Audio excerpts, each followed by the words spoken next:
Good morning students. काफ़ी time बाद आज क्लास लेने का मौका मिल पा रहा है। एक अच्छा क्वेश्चन मिला है बोर्ड एग्जाम के लिए। देखते हैं क्या है।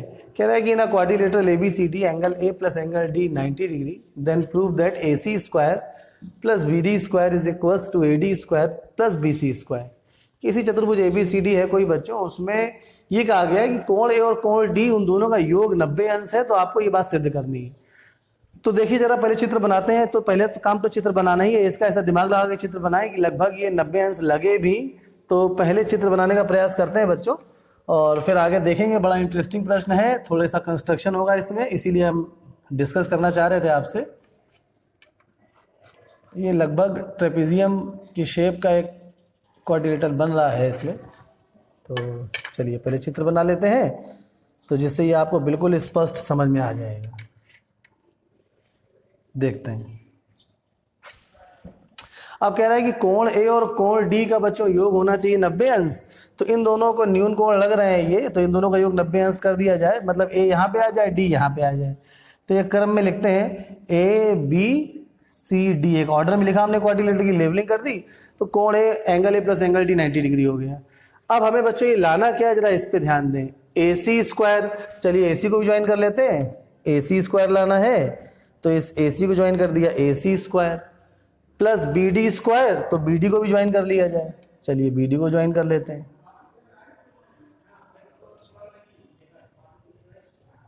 ये बी डी स्क्वायर हो गया।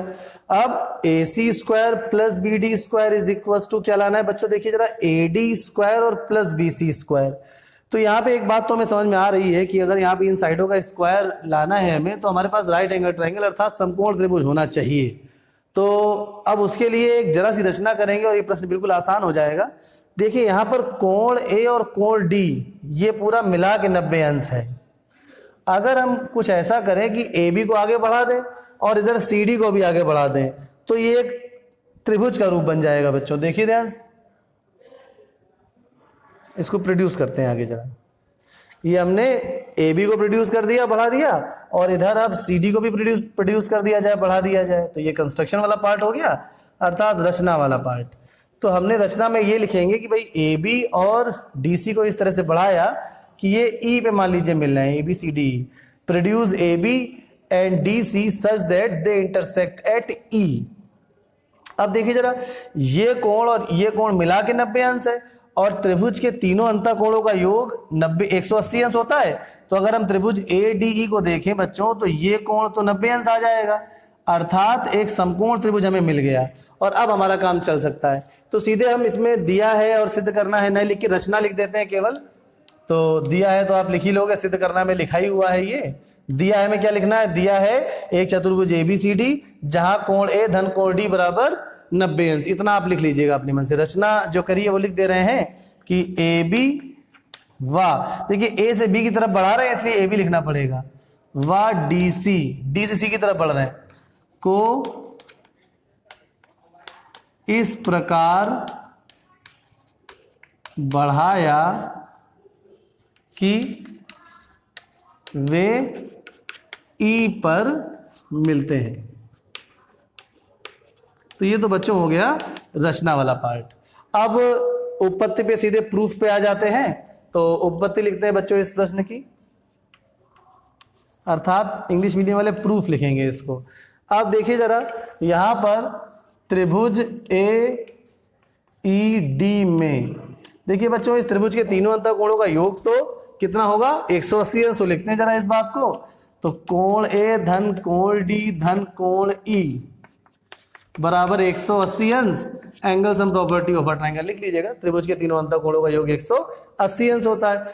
अब आगे जरा देखें, a प्लस डी का पूरा मान तो यहां पर दिया गया बच्चों 90 अंश। ये बात हमें दी गई थी। तो a धन डी की जगह क्या पुट कर लेंगे, 90 अंश। तो इसके आगे लिखेंगे 90 धन कोण ई, ये हो जाएगा बच्चों 180 अंश। तो फाइनली हमारे पास कोण ई आ जाएगा 90 अंश। यहां पर लिख देंगे कि कहां से आया ये, कि कोण ए धन कोण डी बराबर 90 अंश। ये बात हमें ज्ञात थी। अब कोण ई 90 अंश आ गया। अब देखिए जरा, यहां पर जो हमें स्क्वायर लाने हैं वहां पे त्रिभुज कौन से हैं। पहला तो ए सी स्क्वायर। तो ए सी स्क्वायर लाने के लिए कौन सा त्रिभुज समकोण त्रिभुज बनेगा, ए ई सी। तो चलिए यही काम करते हैं जिसमें ए सी स्क्वायर आ जाए। ए सी कण भी है, 90 अंश के सामने की भुजा कण होती। ये देखिए ये 90 अंश है, इसके सामने की भुजा ये कण हो गई। त्रिभुज कौन सा है? ए ई सी। तो यही लिखेंगे समकोण त्रिभुज ए ई सी में in right triangle A E C. Pythagoras theorem apply करते हैं तो क्या होगी Pythagoras theorem? A C square मतलब कर्ण का वर्ग शेष दो भुजाओं के वर्गों के योग के बराबर होगा। तो A C square is equal to A E square plus E C square. Equation number 1 बना के छोड़ दीजिए इसको। बिल्कुल इसी प्रकार से अब हम लिखेंगे समकोण त्रिभुज कौन सा लेंगे बच्चों? अब आपको समझ में आ रहा होगा, हमें बी डी स्क्वायर लाना है। तो बी डी किस ट्राइंगल में आ रहा है? बी ई डी में। तो समकोण त्रिभुज बी ई डी में यहां भी पाइथागोरस प्रमेय लगाएंगे। तो ये देखिए 90 अंश है, इसके सामने वाली को भुजा ये होगी कर्ण। तो अर्थात बी डी का वर्ग B D square is equal to क्या हो जाएगा बच्चों? E D square. ये E D square plus E B square, ये हो गई समीकरण नंबर 2। अब देखिए बच्चों जो लाना है उसमें क्या है? A C square plus B D square.